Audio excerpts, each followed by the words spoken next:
YouTube ఛానల్లో మీ వ్యాపార ప్రకటనల కోసం 9154949554కి కాల్ చేయండి.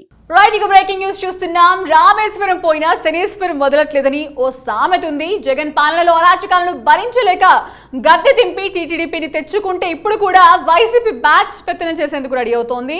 ఇప్పటికే పాలనా వ్యవస్థలో కొన్ని చోట్ల వైసీపీ ఎంట్రీ ఇచ్చేసినట్లు చెప్తున్నారు.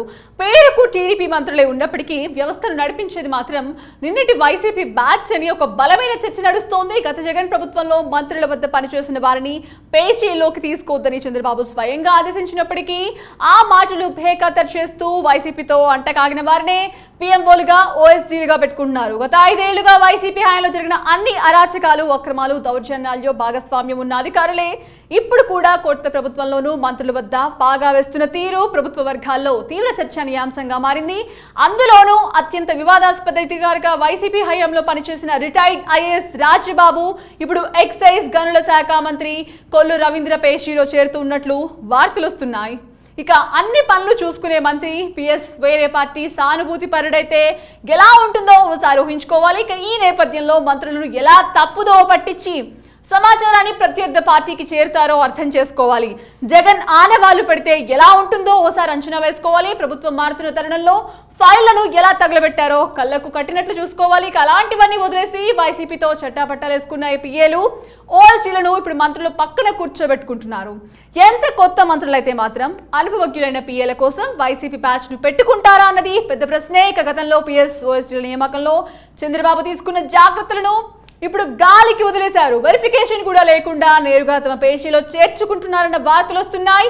ఇక వారంతా జగన్ కాలంలోని అక్రమాలకు సంబంధించిన ఫైళ్లను మాయం చేసేందుకు వస్తున్నారన్న ఆరోపణలు కూడా వినిపిస్తున్నాయి. వైసీపీ వాళ్ళు టీడీపీ ప్రభుత్వంలో చొరబడేందుకు ఇప్పుడు ఇంటెలిజెన్స్ నివేదికలను సైతం తారుమారు చేస్తున్నారన్న వార్తలు కూడా వస్తున్నాయి.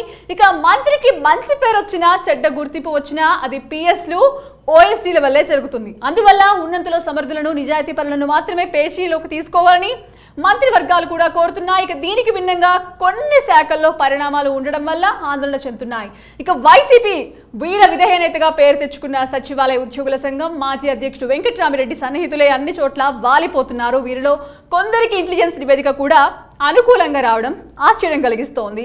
మరికొందరికి ఇంటెలిజెన్స్ నివేదిక అనుకూలించకపోయినా కొనసాగిస్తున్నారు.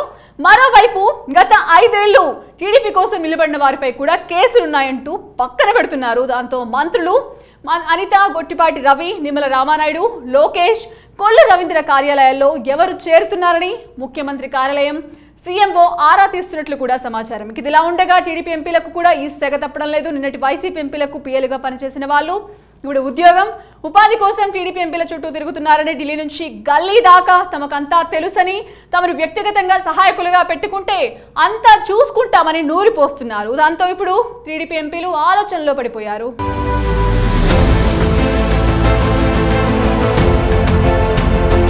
Please subscribe to KTV Telugu. KTV Telugu. KTV Telugu channel.